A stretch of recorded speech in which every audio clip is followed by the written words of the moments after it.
ভিডিওটি শুরু করার আগে আমাদের পশ্চিমবঙ্গ সরকারের মাননীয় উপমুখ্যমন্ত্রী অগ্নিমিত্রা পাল মহাশয়ার কথাটা একবার শুনে নিন। যারা যারা লক্ষ্মীর ভান্ডার পাচ্ছিলেন সবাই অন্নপূর্ণা ভান্ডার পাবেন, সবই ডাইরেক্ট বেনিফিট ট্রান্সফারে হবে। উনি জানালেন অন্নপূর্ণা ভান্ডারের টাকা ডাইরেক্ট বেনিফিট ট্রান্সফারের মাধ্যমে হবে। বর্তমান সরকারের ট্রেন্ড অনুযায়ী ধারণা করা যায় যে সামাজিক সুরক্ষার যত স্কিম আছে, যেমন অন্নপূর্ণা ভান্ডার, যুব শক্তি, পিএম কিষাণ, কৃষক বন্ধু, 100 দিনের টাকা এবং যে কোনো স্কলারশিপের টাকা ডিবিটির মাধ্যমে ঢুকবে। তাই সর্বপ্রথম জানতে হবে ডিবিটি কি। ডিবিটি লিঙ্ক বা ডাইরেক্ট বেনিফিট ট্রান্সফার হলো ভারত সরকারের এমন একটি ব্যবস্থা যেখানে সরকারি টাকা সরাসরি আপনার ব্যাংক অ্যাকাউন্টে বা সরকারি সুবিধা আপনার ব্যাংক অ্যাকাউন্টে পাঠানো হয়। সোজা কথায় বলতে গেলে সরকারের টাকা থেকে ডাইরেক্ট আপনার অ্যাকাউন্টে টাকা, তা সেই অ্যাকাউন্ট আপনার যেই ব্যাংকেই হোক ঢুকে যাবে টাকা। তাই এখন জানতে হবে আপনার ব্যাংকের সাথে ডিবিটি লিঙ্ক আছে কিনা এবং থাকলে সেটা কোন ব্যাংকের সাথে আছে। যে ব্যাংকের সাথে ডিবিটি লিঙ্ক থাকবে সেই অ্যাকাউন্টটি অবশ্যই আপনাকে সচল রাখতে হবে, না হলে আপনি টাকা থেকে বঞ্চিত হতে পারেন। তাহলে চলুন আর দেরি না করে দেখে নেওয়া যাক আপনার কোন ব্যাংকের সাথে ডিবিটি লিঙ্ক করা আছে না আদৌ লিঙ্ক করা নেই। আজকের ভিডিওতে মূলত দুইভাবে ডিবিটি লিঙ্ক দেখাবো, তাই ভিডিওটি স্কিপ না করে পুরোটা দেখুন। আর ভিডিওটি আপনার কোনো উপকারে আসলে চ্যানেলটি অবশ্যই সাবস্ক্রাইব করে দেবেন। ডিবিটি লিঙ্ক স্ট্যাটাস চেক করার জন্য আপনাকে সর্বপ্রথম আপনার ক্রোম ব্রাউজারে এসে সার্চ করতে হবে myAadhar.udi.gov.in। আমি এখানে যে ওয়েবসাইটটা আপনাকে পয়েন্ট করে দিচ্ছি সেটা টাইপ করে সার্চ করবেন। সার্চ করার পর দেখবেন এরকম একটা ইন্টারফেস বা আধারের ইউডিআই সাইট মাই আধার খুলে যাবে। এবার একটা পপ আপ আসবে, সেই পপ আপটা আপনি এই সাইডের কোণের যে বটন করার চিহ্নটা আছে সেটা দিয়ে কেটে দেবেন।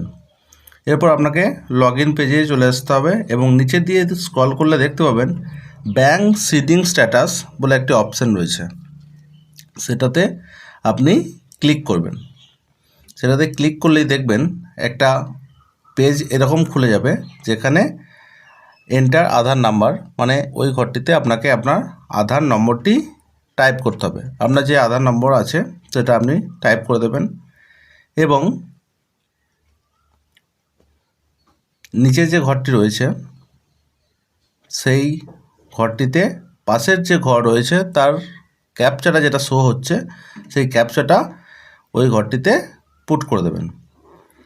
পুট করে দেওয়ার পর লগ ইন উইথ ওটিপি যে অপশানটি রয়েছে সেটাতে ক্লিক করবেন। সেটাতে ক্লিক করলেই দেখবেন আপনার মোবাইলে বা আপনার আধারের সাথে যে নাম্বারের লিঙ্ক রয়েছে, যে ফোন নাম্বারের, তারতে একটা ওটিপি যাবে এবং ওটিপিটা আপনি সেখানে পুট করবেন। পুট করার পর এই যে লগ ইন বলে অপশানটা রয়েছে সেটাতে আপনি ক্লিক করবেন।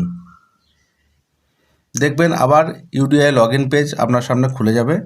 সেম প্রসেসে আবার আপনি নিচের দিকে আসবেন এবং ব্যাংক সিডিং স্ট্যাটাসে ক্লিক করবেন।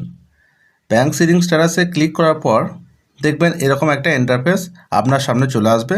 এই পেজটিতে আপনার আধার নম্বর এবং আধার নম্বরের সাথে কোন অ্যাকাউন্টের লিঙ্ক আছে তা দেখানো হয়েছে এবং সেটা অ্যাক্টিভ আছে কিনা তাও দেখিয়ে দেওয়া হয়েছে। এখানে ভালো করে দেখে নেবেন, যদি আপনার আধার নম্বরের নিচে কোনো ব্যাংকের নাম শো হয় তাহলে আপনার আধারের সাথে ওই অ্যাকাউন্টটি লিঙ্ক আছে, অর্থাৎ আপনার ডিবিটি লিঙ্ক আছে ওই অ্যাকাউন্টের সাথেই। তার নিচে সেটা অ্যাক্টিভ আছে সেটাও শো হচ্ছে। অ্যাক্টিভ থাকলে কোনো চিন্তা করবেন না, ডিবিটির মাধ্যমে টাকা ছাপলে আপনার ওই ব্যাংকে টাকা চলে আসবে। এতক্ষণ ইউআইডিএআই পোর্টালের মাধ্যমে যাদের ডিবিটি লিঙ্ক আছে তাদের পেজটি কেমন দেখতে হবে দেখলেন, কিন্তু যাদের ইনঅ্যাক্টিভ আছে তাদের পেজটি কেমন দেখতে হবে একবার দেখে নিন, তাহলেই আপনাদের অনেকটা ধারণা হয়ে যাবে। যাদের লিঙ্ক আছে তাদের অ্যাক্টিভ দেখাবে এবং যাদের ডিবিটি লিঙ্ক নেই তাদের আধারের নিচে ইনঅ্যাক্টিভ লেখা থাকবে। এবার আপনাদের দেখাবো অন্য একটি প্রসেস, যেভাবেও চেক করা যাবে আপনার ডিবিটি লিঙ্ক আছে কি না এবং থাকলে সেটি কোন ব্যাংকের সাথে আছে। এর জন্য আপনাকে আপনার ফোনের ব্রাউজারে এসে সার্চ করতে হবে এনপিসিআই লেখাটি। এনপিসিআই লেখাটি সার্চ করলেই দেখতে পাবেন national payments corporation of India, এরকম একটি পেজ আপনার সামনে শো হবে। এটিতে ক্লিক করলেই নতুন একটা ইন্টারফেস আপনার সামনে আসবে এবং যেটা প্রথমেই www.npci.org.in লেখা থাকবে, সেটিতে আপনি ক্লিক করবেন।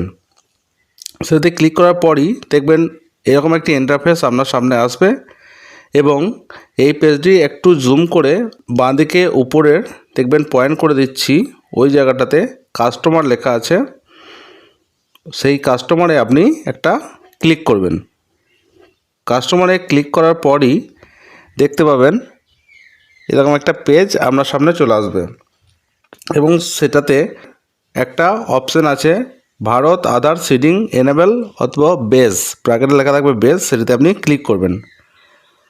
সেটাতে ক্লিক করার পর নতুন একটি পেজে আপনাকে রিডাইরেক্ট করবে এবং পেজটির বাঁ দিকে দেখবেন আধার ম্যাপ স্ট্যাটাস বলে একটি অপশান আছে।